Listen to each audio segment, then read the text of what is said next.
Estimados alumnos, ¿cómo están? Gusto saludarlos. Espero que estén aprovechando el tiempo, que sea un momento de acercamiento con la familia. Y pues yo quiero decirle que los extraño mucho. La verdad, ha estado difícil el encierro, pero es por un bien mayor, ¿verdad? Que es la salud de todos. Entonces, no queda más que aguantar. Pues miren, voy a hacer esta presentación. Yo creo que 50 minutos más o menos la voy a dejar disponible en la plataforma para todos. Y también les recuerdo que en los días que les toca, por favor, suban sus presentaciones de equipo. No son presentaciones en PowerPoint, son videos. Videos ya, ahí les di un documento con las indicaciones para que lo suban. Y lo suben y yo lo evalúo. En la plataforma hay un espacio para subir los videos. Yo los evalúo y los comparto con todo el grupo. La plataforma se modernizó, pero no me gusta mucho. Me gusta más la versión anterior porque podía compartir fácilmente con los alumnos. Voy a intentarlo en la misma plataforma. De todas maneras, los evalúo ahí. Si por algún motivo no es accesible los videos de cada compañía, no, de cada equipo no son accesibles, los compartiré por correo electrónico o por el WhatsApp a través de nuestro compañero Levi. Los videos háganlos, súbanlos a YouTube y tienen que poner la liga del video para que yo lo pueda ver y compartir, por favor. Bueno, pues aquí estamos, ya habíamos visto lo del Estado mexicano. Ahora vamos a ver el tema de la democracia. Digo, es un tema que a ustedes les es familiar, porque pues lo han visto en otras clases sobre teoría política. Sin embargo, la democracia pues es un elemento sustantivo de la administración pública, ¿verdad? No tanto por la forma de integración de los órganos políticos del sistema, sino porque configura de alguna manera también los principios que dan lugar a cómo la gente se involucra en las decisiones públicas, en el ejercicio de los programas públicos. Hay teóricos, por ejemplo, a mí me gusta mucho Richard Rose con un texto que se llama El Gran Gobierno, y Richard Rose dice que los programas públicos se componen de tres elementos.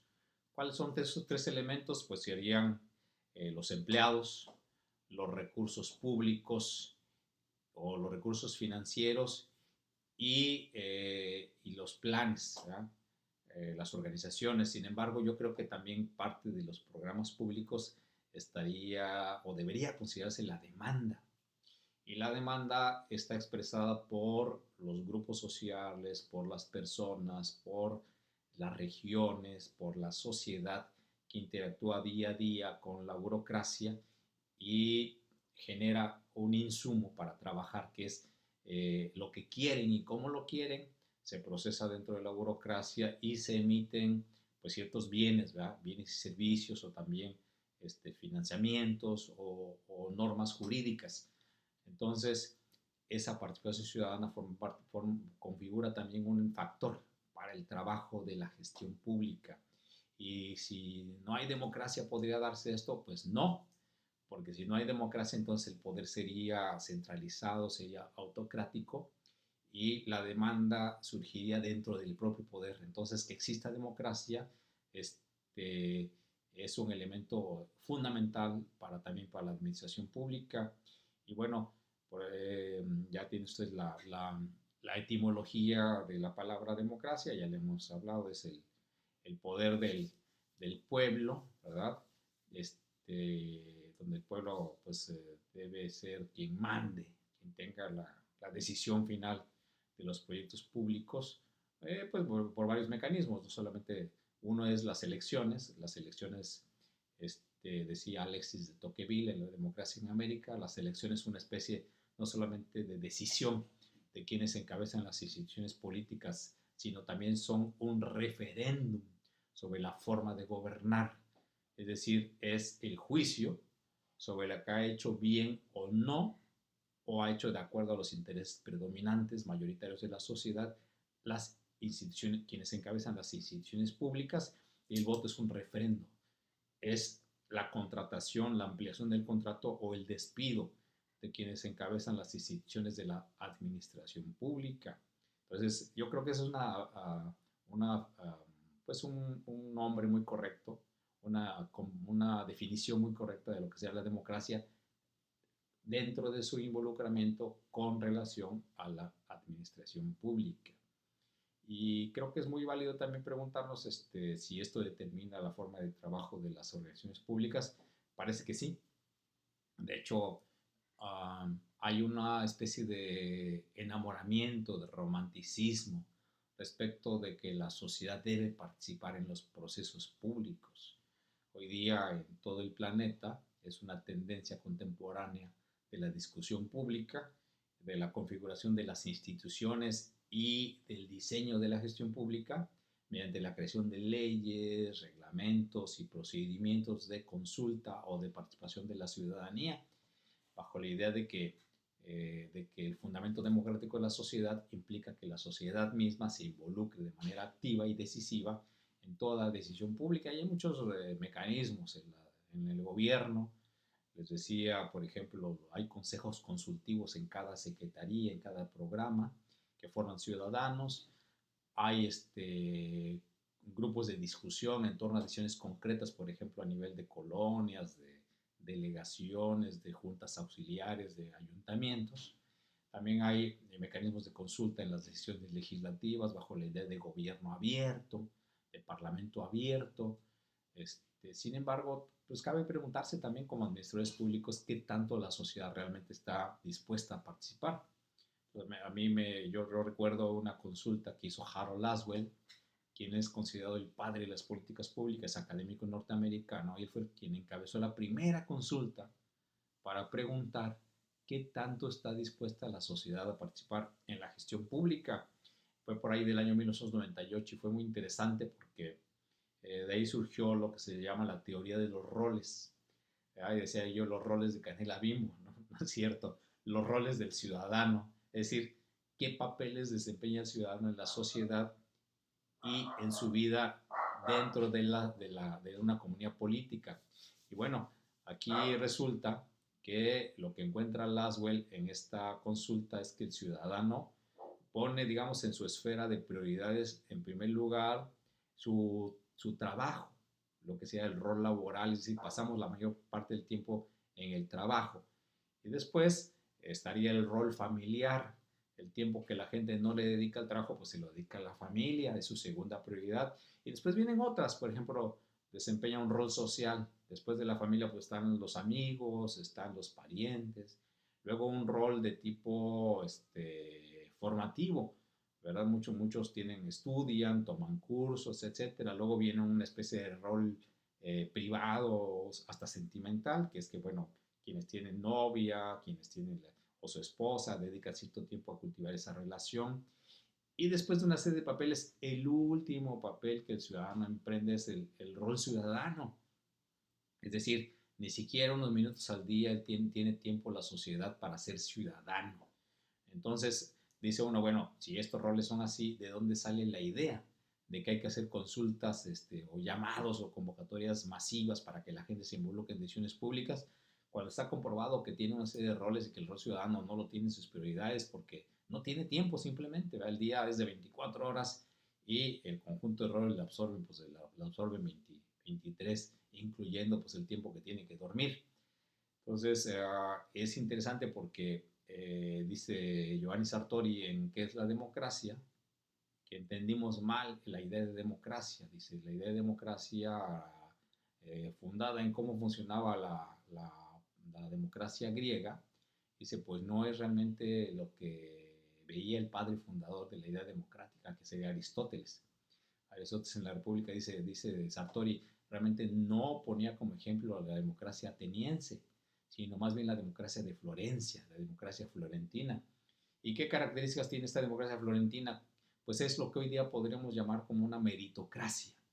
Es decir, en Florencia no se hacían consultas públicas, que ya platicamos en una clase, que eran bastante excluyentes, sino que se elegía a los mejores hombres, a gente prestigiada en ciertos temas, se les ponía a encabezar funciones públicas y la gente se iba a trabajar, se iba con sus familias. Entonces dice, esa es la democracia realmente que esperaba la gente, no una democracia en la cual pues haya sintonía o participación ciudadana como hoy se entiende. Entonces, Una u otra, pues determinan cómo construimos nuestras instituciones públicas y cómo funciona la administración pública. Si partimos de la idea de que la solución de los problemas es nuestra, es de los administradores públicos y no es una obligación de los ciudadanos porque para eso nos pagan, entonces yo creo que desde ese punto de vista tenemos una idea reestructurada, actualizada de la democracia y su vinculación con,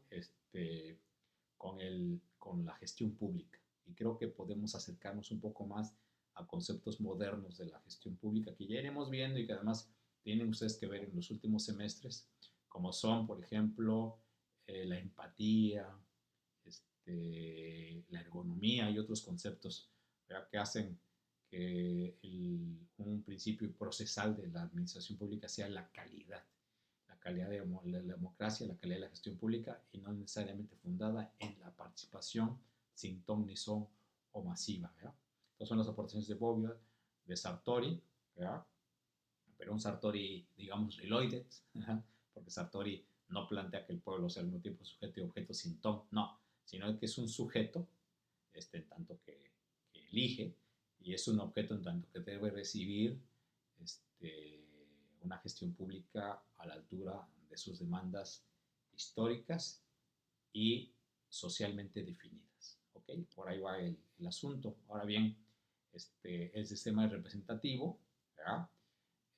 Ya saben ustedes aquí que en México pues hay ciertos techos, digamos, de votos, de votación para que un partido permanezca en el poder y esa representatividad pues también impregna la administración pública. Este, en las democracias modernas pues es inviable la democracia directa simplemente por el hecho de que tenemos sociedades muy numerosas, que sería imposible que tuvieran un papel directo en la gestión pública, ¿no? Ya hoy nuestras ciudades, México tenemos 150 ciudades medias, y medias por medias me refiero a de medio millón, un millón para arriba de habitantes. Hace 30 años eran solamente 4, que era Monterrey, Veracruz, la Ciudad de México y Guadalajara. Hoy día son 150 ciudades medias que estas las cuantifica la CEDESOL, la Secretaría de Desarrollo Social, que le toca todo el tema de la planeación urbana también. Y en ese sentido, decía James Carter, expresidente de Estados Unidos, dice, una ciudad de más de 1 millón de habitantes se gobierna sola. No hay gobierno, no hay poder que pueda gobernar al 100% una ciudad de más de 1 millón de habitantes. Entonces, de ahí se hacen necesarios sistemas más sofisticados de valores, de monitoreo, de ejercicio efectivo, de calidad. Pues hoy también las tecnologías de la información permiten pues, que el gobierno pueda llegar, pero ya no bajo una idea solamente de control, sino bajo una idea de calidad del servicio hacia la sociedad en estas sociedades complejas que exigen soluciones innovadoras, ¿verdad? Entonces, el principio representativo es fundamental para la gestión pública. La sociedad deposita su confianza a través del voto, da un mandato, se retira sus trabajos y las instituciones se ejercen bajo el principio de representatividad. Ahora, ¿la administración pública es representativa per se o en sí misma? Bueno, no, obviamente no. ¿Quiénes son los representantes del pueblo? Pues obviamente los legisladores, diputados y senadores, los ejecutivos, presidente de la República, gobernadores, alcaldes y de manera indirecta los ministros o los magistrados, ¿verdad?, que son electos por los congresos, pero los congresos en ejercicio de su representatividad pues transfieren eso para integrar órganos lo más imparciales posibles y se entiende que es una representación indirecta. Ahora bien, la administración pública, ¿qué papel juega en este sistema representativo? Bueno, la gestión pública, al haber un pacto social, un contrato constitucional que están obligados a llevar los representantes políticos, pues la administración pública, en el caso del Poder Ejecutivo, o bien los cuerpos judiciales, en el caso de los órganos jurisdiccionales, o bien el sistema de apoyo administrativo y legislativo, en el caso de los legisladores, pues hace que se forme el sistema de pesos y contrapesos de delicado equilibrio, en el cual estos aparatos sirven para que se orienten hacia los valores que establece ese pacto constitucional en un sistema democrático, ¿verdad? Pero bueno, esto también lleva al estudio de cómo se integran y configuran las administraciones que hacen posible que se cumplan o no los principios de la representatividad. Muy bien. Ahora bien, los representantes son auténticos mandatarios, ya hablamos de esta teoría, el mandante y el mandatario. Vuelvo a subrayarla. Mandatario no es el que manda, recordarán. Mandatario es el que es el mandadero, ¿verdad? Es el que cumple el mandato, es el que actúa en nombre de representación de los representados, que tienen la posibilidad de ejercer directamente la soberanía o de cambiar la forma de gobierno o de determinar la dirección de las políticas públicas, ¿verdad? Que es una idea que se les olvida a los funcionarios, que son, ¿no? Que si al ser mandatarios realmente no son los que tienen no deberían tener teóricamente la capacidad exclusiva de dirigir la gestión pública o la vida política o económica o social, no, sino que detrás de un fino sistema de negociación, de equilibrios, llevan la voz de eso que resulta de la sociedad para que se formalice en la administración pública y se asignen recursos jurídicos, humanos, financieros para cumplir con la función de gobierno y pues lo que se debe hacer la ruta del desarrollo del país. Bien, ahora bien, eh, decíamos que en un sistema federal, ¿verdad? Esto es diferente, porque esa representatividad se reproduce del nivel nacional al nivel estatal y al nivel municipal. Bueno, ¿cuál es la diferencia del nivel municipal? Bueno, que el municipal ustedes ya ven que no tiene un congreso, no tiene un parlamento, no tiene poder legislativo, ¿verdad? Esto es curioso porque el modelo fíjense, nuestro país se dice que siempre que ha sido un laboratorio de fórmulas de gestión pública, porque casi todas las tendencias mundiales, internacionales, de alguna manera diferente de organizarse, que han estado de moda en el planeta, se han puesto en práctica en México.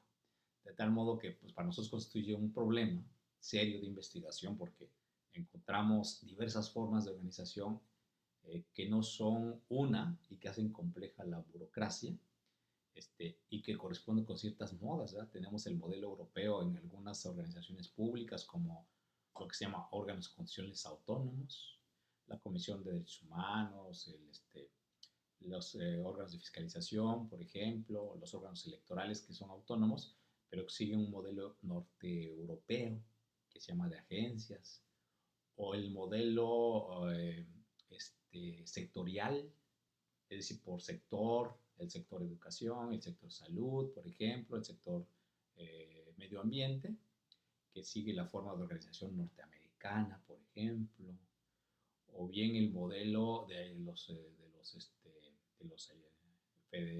ayuntamientos, que no es un modelo ni norteamericano, ni propiamente europeo, sino que es un modelo de tipo celta, los celtas, cuyo modelo de organización nos llegó a través de los españoles. Entonces, si se fijan ustedes, los gobiernos municipales no tienen poder legislativo, tienen cabildo, ¿verdad? Pero el cabildo es una forma, es un tipo de gobierno en el que, fíjense ustedes, está como miembro el alcalde. El alcalde es miembro del cabildo y el cabildo es el máximo órgano de gobierno. Entonces, no es un gobierno unipersonal, ¿verdad? No es un gobierno igual que el gobernador o el presidente de la República, que es unipersonal y que donde el legislativo está aparte.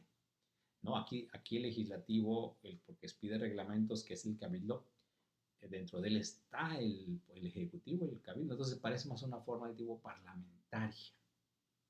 Y los regidores tienen una función de control, se reparten las áreas y supervisan un área de gobierno de manera directa, lo cual no existe a nivel estatal ni a nivel federal. Entonces el sistema de tipo semiparlamentario viene de la configuración de municipios españoles y a su vez de los celtas. Fíjese cómo es diferente la organización municipal de la organización estatal y federal. Entonces México es ese tremendo laboratorio de formas de organización de la representación, y pues por eso ha sido objeto de estudio de todo el mundo, ¿verdad?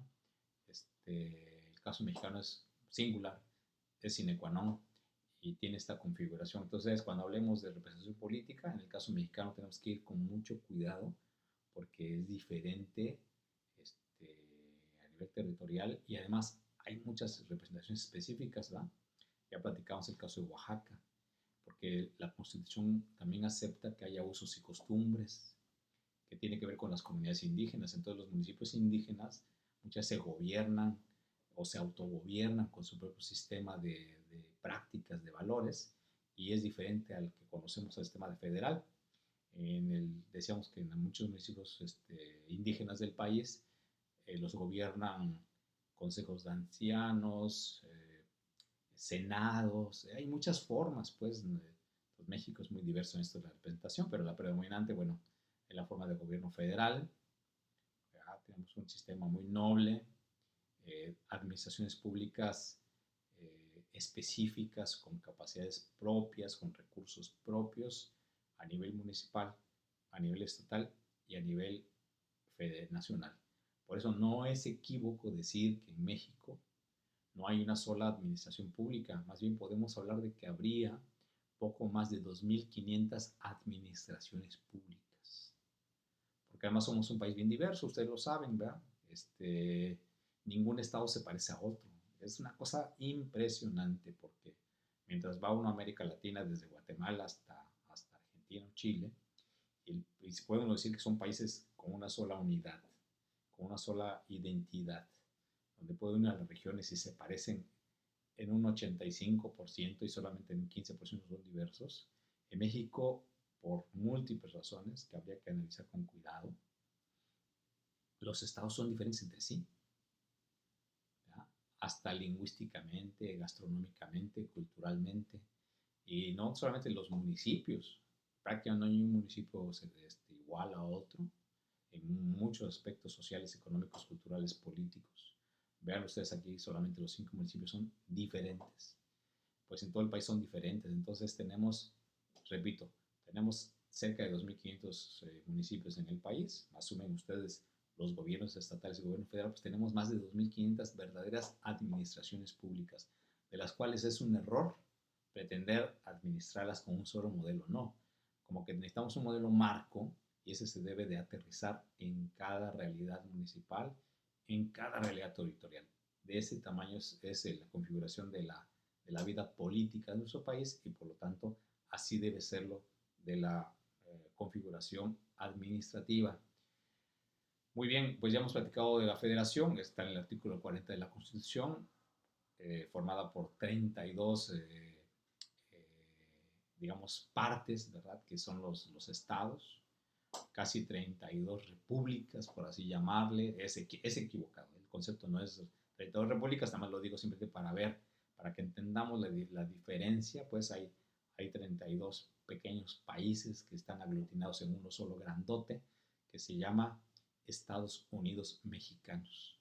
Entonces, así de complejo es, cada quien tiene derecho a formar su constitución, su sistema de organización política, su administración pública, su sistema de impuestos, su sistema de gasto, su sistema de transparencia, su sistema de participación ciudadana, sus políticas pues económicas, y aunque la Constitución no lo prevé, pero su propia política social, por ejemplo, de ese tamaño es lo que constituye una federación, y es una figura evidentemente muy compleja. Si hoy se levantaran Madison J. Hamilton, los padres del federalismo en Estados Unidos, y vieran el federalismo mexicano, dirían, no, hombre, eso es impresionante. O sea, nuestro experimento lo elevaron a la milésima potencia porque es una realidad muy compleja y evidentemente impacta la forma de trabajar, de coordinarse y de organizarse de las instituciones de la administración pública en todo el país. Y se hace un ejercicio muy complejo cada año de convenios. Sin esos convenios no podría funcionar nuestro país, porque esos convenios que se firman cada año en todas las materias establecen cómo se coordinan para cooperar los estados entre sí o los estados con la federación, más aparte las leyes Hoy día las leyes se llaman leyes generales porque pretenden abarcar todo eso complejo que es la realidad territorial del país. Y aparte el artículo 115 de la Constitución, fíjense, para hacerla más compleja, el artículo 115 de la Constitución dice que los municipios no son parte de la federación. ¿De qué son parte? Pues son parte de los estados. Imagínense ustedes, entonces, además, eso lo que implica en el reconocimiento de la diversidad municipal y el reconocimiento de la diversidad de la administración pública municipal. Porque además, como se les reconoce autonomía de acuerdo al artículo 115 a los municipios, porque hay una muy importante, por ejemplo, libertad hacendaria, es decir, libertad para crear impuestos, derechos, productos, aprovechamientos para financiar sus actividades. Entonces, imagínense, 2.500 autoridades de impuestos. Eso es impresionante. Entonces, bajo esta idea, los municipios no deben obedecer en automático a los estados. No. ¿Qué opera? Pues opera que la administración pública funcione mediante convenios entre el Estado y sus municipios en todas las materias. Convenios cada año, imagínense, tenemos miles y miles de convenios que se firman cada año entre autoridades que acceden a coordinarse con otras autoridades para que funcionen los bienes y servicios públicos. Bueno, esa es la constelación, digamos, la figura teórica, práctica que tienen hoy día las administraciones públicas mexicanas, nuestras más de 2.500 administraciones públicas. Muy bien, y además, pues ya ustedes han oído seguramente mencionar continuamente que se habla de que la burocracia, ¿verdad? La administración pública mexicana, parte de la Constitución y de una Constitución que ha sido muy cuestionada, muy criticada, porque se dice que incluso muy parchada. Yo no me atrevo a llamarle así definitivamente parchada. Más bien yo creo que la Constitución en México, bajo la idea de que es una Constitución escrita y rígida, así se llama, escrita y rígida, que se diferencia de otros sistemas constitucionales, por ejemplo, el, el norteamericano, que es una constitución de valores, ¿verdad? Es una constitución simbólica. La constitución norteamericana no se modifica prácticamente porque hay unas leyes abajo de ella que se van actualizando, pero los principios de la constitución vigentes, en el caso de la mexicana, no. La mexicana, además de declarar valores y objetivos nacionales, dicta reglas. Chequense ustedes si gustan el artículo 41, por ejemplo, de la Constitución, y van a encontrar que podría ser por sí mismo una ley completa, la que regula pues toda la vida de los partidos políticos, el INE, la forma de realizarse las elecciones. Nuestra Constitución es diferente. ¿Y por qué es así? Pues bueno, es así porque en cada momento importante de la vida nacional se ha ido pues integrando, ¿verdad? Haciendo un documento muy complejo que a veces parece contradictorio, definitivamente. Partamos de la idea de que en 1917, cuando se crea la Constitución vigente, pues se recoge casi lo más importante de la Constitución de 1857, que además ya traía elementos de 1824 y todo eso se pasan al 17. Y es una amalgama muy fuerte de más de 100 siglos, de más de un siglo, perdón, de 100 años, más de 100 años de historia, en donde pues obviamente el siglo XIX era un siglo en donde hubo más de 100 gobiernos. Cada gobierno venía con su plataforma, su programa ideológico y social y lo plasmaba en leyes. Y esto se hizo así de manera pues amalgamada y compleja y se trajo también esos 17. Entonces la Constitución del 17 resulta muy complicada, recoge todo eso que trae el siglo XIX y además con el paso del tiempo va cambiando también, ¿no? Digamos, cuando México, no sé, nacionaliza el petróleo en 1918, pues también se incorporan principios de rectoría del Estado, le llaman, ¿no? Del Estado tiene el control de la economía. O cuando termina la Segunda Guerra Mundial y empieza toda la fase de desarrollo industrial en el mundo, pues cambia la constitución también y se meten cosas para aprovechar el nuevo escenario mundial internacional que se presenta en materia económica. O cuando se firman los tratados de libre comercio, ¿va? En 1994, pues cambia la constitución, con la constitución también. Yo fui parte de esa legislatura, la 55 del Congreso de la Unión, y que miren ustedes, se reformó más del 60% de la legislación nacional en solo 3 años para adecuarnos a los tratados de libre comercio, porque implicaban muchos retos. Como dijo la Constitución, lo más importante o lo más simbólicamente más relevante que dicen los tratadistas, que es el artículo, pues el tercero, el cuarto, el 27, el 123, el 25, el 28, que son los grandes artículos de la Constitución que regulan todo el esquema de Estado, su dirección, que lo define y además que da el marco para el trabajo de la gestión pública. Y se reformaron el 60% de las leyes, ¿verdad? Ustedes pueden leer googlearlo, o los libros, los artículos, pero se reformaron leyes tan importantes como la ley de inversión extranjera, las leyes que tienen que ver con telecomunicaciones, hay nueva ley de educación, las leyes de salud, se crearon nuevas leyes de comercio, se creó una ley para la celebración de tratados, todo un cambio legal impresionante. Toda la Constitución pues trajo nuevas disposiciones, que por ejemplo ahí tienen ustedes el artículo 25 de la Constitución que habla de la economía mixta. ¿Qué es la economía mixta? ¿Y por qué es importante en la administración pública? Fíjense, la economía mixta. A veces resulta impresionante ver la discusión en los periódicos, en las redes sociales, cuando cuestionan el neoliberalismo o hay quien defiende la estatización y ni siquiera saben que la cuestión habla de la economía mixta. Fíjense que la economía mixta, pues es algo, es un híbrido que señala que en México es una economía de mercado, pero también es una economía en la cual el Estado tiene un papel de dirección y de intervención. O sea, aquí John Kenneth Galbraith, el máximo exponente del neoliberalismo o del monetarismo, que es propiamente el monetarismo, así se debe llamar, no neoliberalismo, pues se levantaría su tumba y diría, oigan, ¿qué crearon, no? Porque yo le aposté a una economía de mercado. O Carlos Marx diría, oigan, yo le aposté a una economía social y México tiene una economía mixta, ¿qué es eso?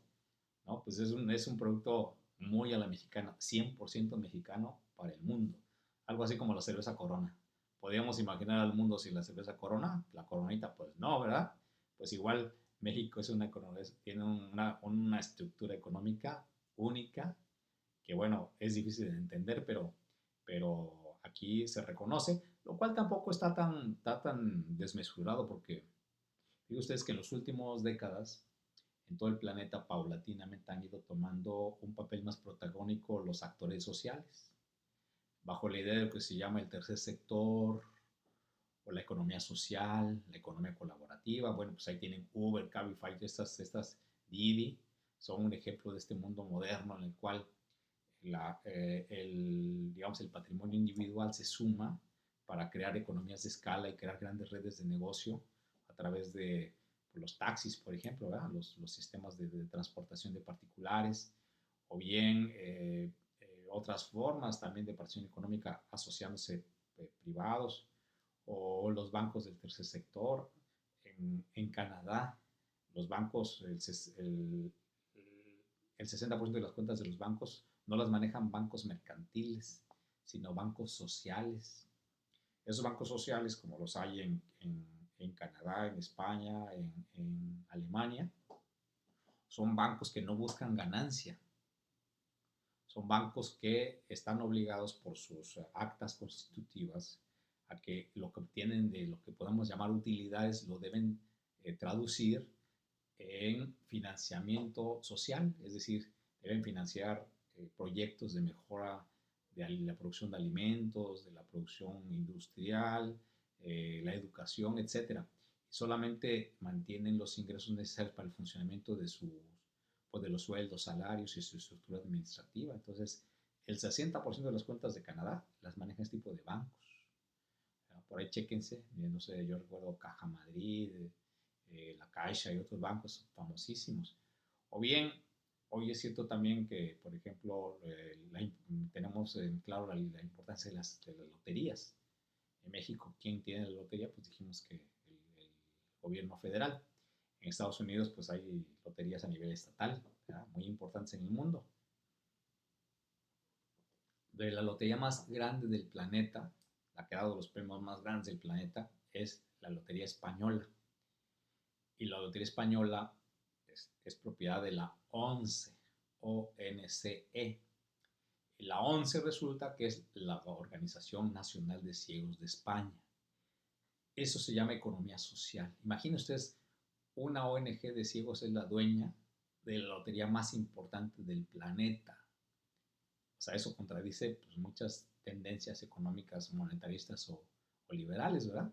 Entonces, un poco eso reconoce en nuestro artículo, que hay una economía social, que hay economía privada, pero el Estado puede dictar las coordenadas, puede hacer planes, puede crear impuestos, puede generar políticas que orienten a que esos sectores tengan un rumbo acorde al proyecto constitucional, que no sea un fin privado, sino que sea constitucional. Y esto da cabida para una banca social que está emergiendo, lo que se llaman cajas de ahorro, por ahí se ven en las calles, o hay bancos, ¿no? El banco de Compartamos y otros bancos, que son ese banco social, son esos bancos sociales, y también la participación de muchos sectores en materia en cuestión de financiamiento del desarrollo y la obligación del Estado de establecer límites a la acumulación del capital. Que se cumpla o no, bueno, tiene usted toda la razón, pero ahí están los límites. Y a veces procede, ¿eh?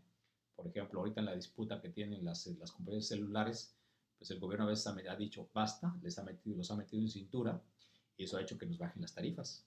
No se recordarán que el celular uno pagaba por un plan 600, 800 pesos y hoy pagas 150, 200 pesos.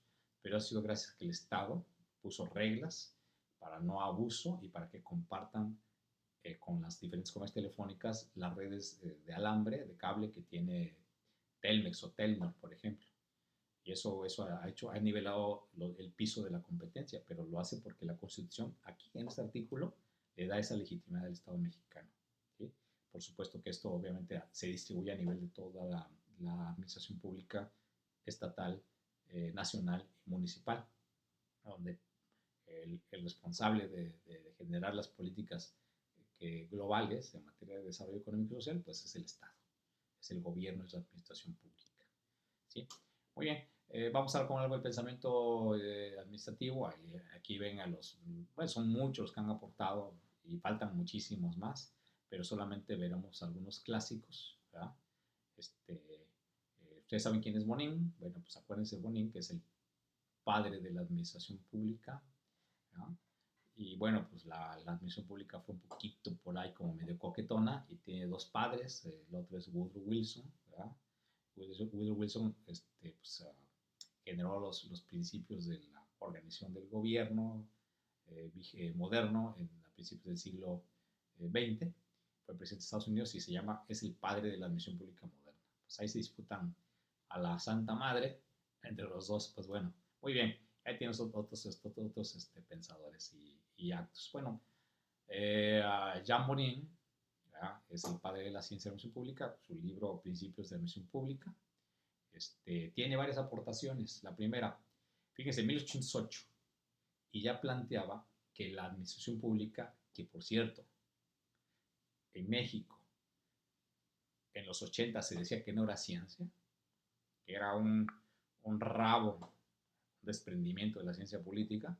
Ya en 1808 Bonin decía que era una ciencia, ¿verdad? Porque hablaba de que era un sistema productor de cosas administrativas y como principio productor seguía un conjunto de reglas y esas reglas o leyes, así como para la economía lo planteaba Adam Smith cuando decía la mano invisible, que quería decir básicamente no que hubiera una mano que se metía en la economía, no, sino que hay reglas que son autónomas y que son válidas para todos los casos que regulan la economía. Pues así decía Bonin, dice, hay principios que son aplicables en toda constelación administrativa, son válidos para todos.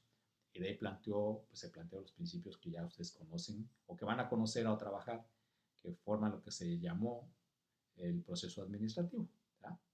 Y que casi prácticamente se presentan en cualquier administración pública, en cualquier idioma, en cualquier nivel de riqueza, en chino, en swahili, en árabe, en alemán, en español, pues esos principios se aplican y son universales. Por eso se llama como una ciencia. Hoy día pues, le hemos agregado el tema de que el método hace que sea una ciencia. Y el método de trabajo de la misión pública es uno. Es el mismo método de las ciencias sociales. ¿Cuál? el método comparativo. Somos capaces de comparar, y una vez que comparamos generamos principios que son válidos de manera universal. Y eso define a la administración pública como una ciencia. Y hoy día las políticas públicas como una ciencia, por supuesto, digamos, la sucesora de la administración pública. Pero también es un arte. Es un arte, ¿por qué? Porque se involucra con el espíritu humano, se involucra con la naturaleza humana y con las capacidades humanas.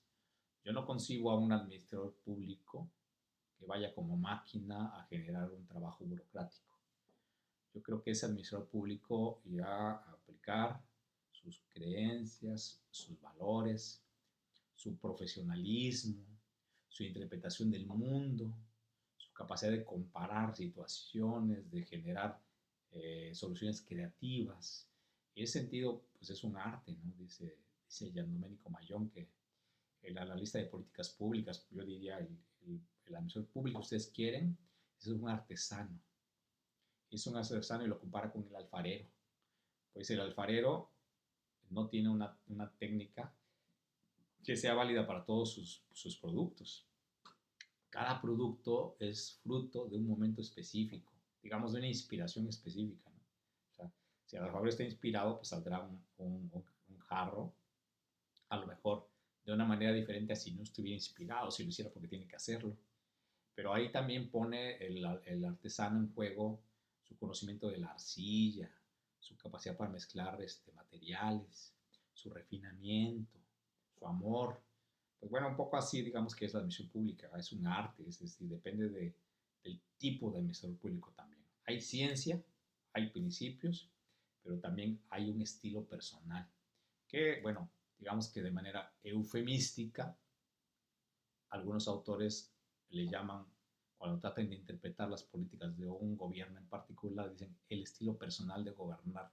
Por lo menos ahí aceptan que hay cierto rasgo definitorio de quienes ejercen el poder y que eso se traduce un poco en la orientación que tienen los programas públicos. Entonces es un arte, y bueno, es un arte del bueno, ¿no? Un arte donde esté lo mejor de quien ejerce la administración pública. Y también lo planteo como una institución política, ¿verdad? Es decir, es el ejercicio de una autoridad. Esto lo complementamos mucho con los señalamientos de Max Weber sobre los principios también de la administración pública. Max Weber decía que una de las cuestiones que hacen exitosa, o más bien que hacen que funcione la administración pública, es la posesión legítima de la violencia o la coerción por parte del Estado. Es decir, el que el Estado tenga la posibilidad de implantar castigos, sanciones, multas, castigos penales, etcétera, castigos administrativos, hace que haya un incentivo poderoso para que se cumpla con las leyes o se cumpla con los programas o que los servidores públicos apeguen a su misión, a su función. Entonces, en ese sentido son instituciones que ejercen autoridad. Obviamente en estos días debemos tener mucho cuidado con este concepto, porque la autoridad, ya la autoridad es diferente, ¿no? Yo lo relaciono mucho con Max Weber, el político y el científico. Max Weber decía que el liderazgo, hay tres tipos de liderazgo. Decía el liderazgo por autoridad, el liderazgo por proceso y el liderazgo por carisma. Hay quienes son líderes porque tienen la facultad de ejercer un mandato de la ley. Soy líder porque la ley marca que yo tengo que hacer esto, yo tengo autoridad. Pero también está el líder por proceso, es decir, aquel líder que a lo mejor tiene una autoridad débil jurídica, pero en el proceso de discusión, de concertación, de convocatoria, pues acredita su capacidad para encabezar proyectos. Y obviamente también resultados, y está el líder carismático, aquel que no sabe uno de dónde procede, pero de pronto es atractivo para dentro de la administración o fuera de ella, tiene cierto magnetismo, ¿verdad? Ya sea por su perfil moral, por su distinción, por una carrera intachable, por prestigio intelectual, profesional, por múltiples razones. Y esto hace que la institución pues, política, ¿verdad? Funcione de alguna manera. Entonces, eh, eso permea la naturaleza de la admisión y eso es lo que nos aportó este, Bonin a la gestión pública. Muy bien. Recuerden, por favor, que si tienen dudas, pueden utilizar el espacio de la plataforma para que nos comuniquemos o también me pueden mandar un correo electrónico o un WhatsApp. Y vamos a estar abiertos a todas las formas de comunicación para poder interactuar. Ahora, si fui claro y no tienen dudas, pues fantástico. ¿Ya? Pónganle simplemente like al video y ya, es todo. Bueno, eh, bueno, siguiendo con Bonin, algunos puntos fundamentales, ¿verdad? Pues son evidentes, ¿verdad? La administración solo es posible cuando hay comunidad. Es decir, si no hay comunidad, pues no puede haber administración. Le podemos llamar administración pública a las tribus, pues no, ¿verdad? A los feudos, pues no. Eran cuestiones muy familiares. Podemos hablar que hay administración con los reyes, los monarcas, ¿verdad? Tienen necesidad de contar, de cuidar ciertos recursos como eh, el habituallamiento para las tropas, las armas, los tributos. Y surgen los administradores profesionales, entonces ya podemos hablar de una administración embrionaria. ¿Verdad? La administración pública busca el principio de la conservación de la sociedad. De hecho, pues yo creo que aquí la administración pública nunca va a funcionar para destruir la sociedad. Podrá a lo mejor tener en su representación intereses políticas que no son totalmente satisfactorias para la sociedad, pero lo que busca es reproducir las formas de gestión y la propia naturaleza del territorio, de la nación. Eso es un principio fundamental. Entonces tiene como función también conservar la sociedad política. Este, y pues busca tiene una acción social. Se diferencia de la acción privada, de los particulares, y de la acción, si ustedes quieren, social de las empresas o de las asociaciones no gubernamentales. En este caso, tiene un trabajo, una visión, una actuación de carácter general. ¿Verdad? Esa es su naturaleza. Decía Bonin que es una potencia que corrige y mejora cuanto existe y da una dirección más comunitaria a organizarse las cosas. En ese sentido, digamos que la misión pública es algo que los autores casi no ven, no lo tratan, pero digamos que yo creo que uno de los objetivos de la sociedad humana es la búsqueda de la civilización. Aún en este año, seguimos buscando civilización. Y esa civilización se caracteriza por mejorar la calidad de vida del ser humano. Y cuando surge una enfermedad que pone en amenaza a todos, se cuestiona la civilización. Se pone en riesgo la civilización. La civilización tiene que responder y tiene que salvaguardar a su comunidad, tiene que protegerla. La civilización busca buenos hábitos, busca la higiene, busca el respeto, busca la equidad, busca la tolerancia, ¿verdad? Y en ese sentido son principios fundacionales de la administración pública y por supuesto que en esa dirección pues nos debe llevar a todos hacia etapas mejores. Digamos que en la marea de las críticas y los cuestionamientos siempre sale algo mejor, siempre sale una sociedad mejor, posiblemente insatisfactoria, pero mejor. Y es el resultado del trabajo de la administración pública. Creo que se es injusto cuando se piensa que la administración pública solamente es negativa, que afecta a la sociedad, que es dilatoria. Me parece que no se advierte el conjunto de mejoras que hacen posible que la sociedad coexista.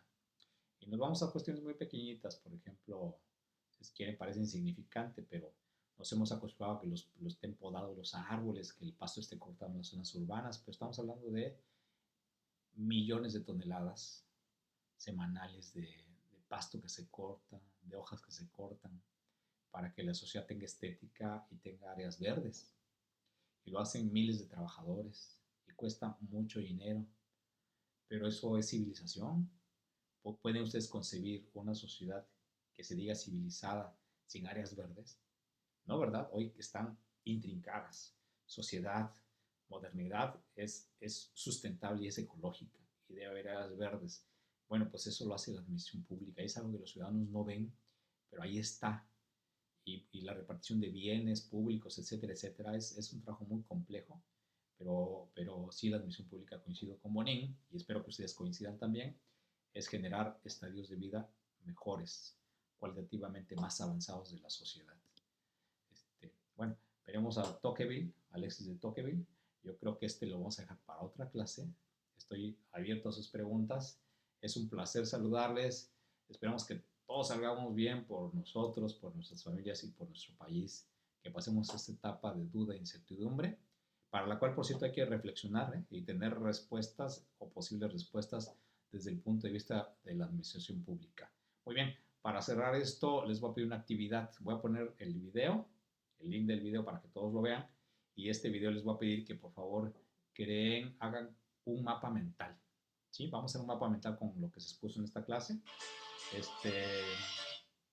Un mapa mental en el cual hay muchos ejemplos de mapas mentales en internet. Háganse uno sobre lo que está aquí, ya tienen ustedes el video. Ármenlo con una reflexión sobre lo que hoy platicamos. Un placer saludarles, que estén muy bien. Nos vemos pronto.